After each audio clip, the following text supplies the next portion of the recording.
అనంతపురం జిల్లా ఉరవకొండ మండలం పెన్నహోబిలం ఆలయంలో సిబ్బంది చేతివాటం బయటపడింది. శ్రీ లక్ష్మీ నరసింహస్వామి ఆలయం హుండీ లెక్కింపులో గోల్మాల్ జరిగింది. ఓ భక్తుడు సమర్పించిన 8 తులాల బంగారు నగలు కొట్టేసే ప్రయత్నం చేశారు ఆలయ సిబ్బంది. పంపకాల్లో తేడాలు రావడంతో తిరిగి హుండీలో వేశారు. వ్యవహారం బయటికి రావడంతో ఆలయ ఉన్నతాధికారులు విచారణ చేపట్టారు.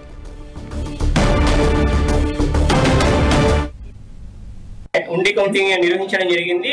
కరెన్సీ అంతా కూడా బ్యాంకర్ స్కాన్ ఓవర్ చేసి నేను వెళ్ళిపోయిన తర్వాత మరి వీళ్ళు క్లీన్ చేసేటప్పుడు ఆర్నమెంట్స్ నిలువుదోపిడి ఒక భక్తుడు నిలువుదోపిడి ఇచ్చినటువంటి విషయం మీద అర్చకుడు క్వశ్చన్ చేయడం జరిగింది. ఆర్నమెంట్స్ అవి ఏమయ్యాయని చెప్పేసి ఆ విషయంలో వీళ్ళు సెర్చ్ చేసిన తర్వాత ఒక దేవాలయ సిబ్బందికే దొరికితే అవి తీసుకొచ్చి ఈవో గారికి ఇచ్చారండి. ఈవో గారు కూడా నాకు ఇంటిమేషన్ చేయలేదు ఈ రోజు వరకు.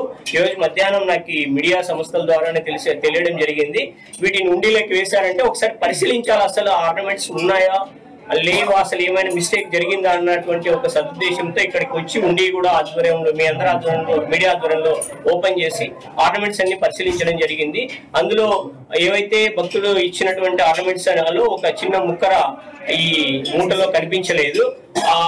ఎవరికైతే ఈ మూట తీసుకొచ్చి ఇచ్చారో ఆ సిబ్బంది మీద మరియు ఈ విషయంలో నిర్లక్ష్యం వహించినటువంటి సిబ్బంది మీద ఉన్నతాధికారులకు కూడా నివేదిక పంపడం జరుగుతుంది.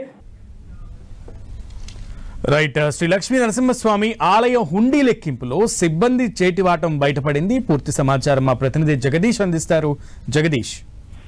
సునీల్, అనంతపురం జిల్లా రోకొండ మండలం పెన్నహోబిలం లక్ష్మీ నరసింహస్వామి ఆలయంలో 18వ తారీఖు హుండీ లెక్కింపు చేశారు. ఈ హుండీ లెక్కింపులో నగదు మాత్రమే రావడం, బంగారు వెండి ఆభరణాలు లేకపోవడంతో నిన్న మన రోజు పేపర్ న్యూస్ రావడంతో ఈ పూజారి గతంలో కరోనా వచ్చినప్పుడు అమిదాల రంగయ్య ఫ్యామిలీ కరోనా నుంచి బయటపడితే మేము ఆ స్వామివారికి ప్రకాశం మొక్కుకున్న నేపథ్యంలోనే గత వారంలో 7:30 నుంచి 8 తులాల మధ్యలో కోళ్ళు పూజ చేయించి హుండీలో వేసినట్టు కూడా పూజారి చెప్పారు. ఈ నేపథ్యంలో పూజారికి పేపర్లో న్యూస్ చదివిందాం. పూజారి ఎందుకు బంగారు మొన్న భక్తులు వేసిపోయారు, రంగయ్య భక్తులు వేస్తారు, ఎక్కడ పోయిందంటూ గుర్తించారు. వెంటనే మళ్ళీ దాని మీద ఎంక్వైరీ చేయడంతో దాన్ని ప్రైవేట్ కాంట్రాక్టర్ ఆలయంలో పనిచేసిన కాంట్రాక్టర్ శ్రీనివాస్ అనే వ్యక్తి కూడా గుర్తించి మళ్ళీ అది తీసుకొచ్చి హుండీలో పెట్టినట్టు కూడా సమాచారం ఉంటుంది. ఈ నేపథ్యంలో దీనిపైన కమిషనర్ విచారణ నేపథ్యంలో దీనికి బంగారు కొట్టేసిన వారి మీద చర్యలు తీసుకుంటారు, వారి మీద విచారణ జరుగుతుంది.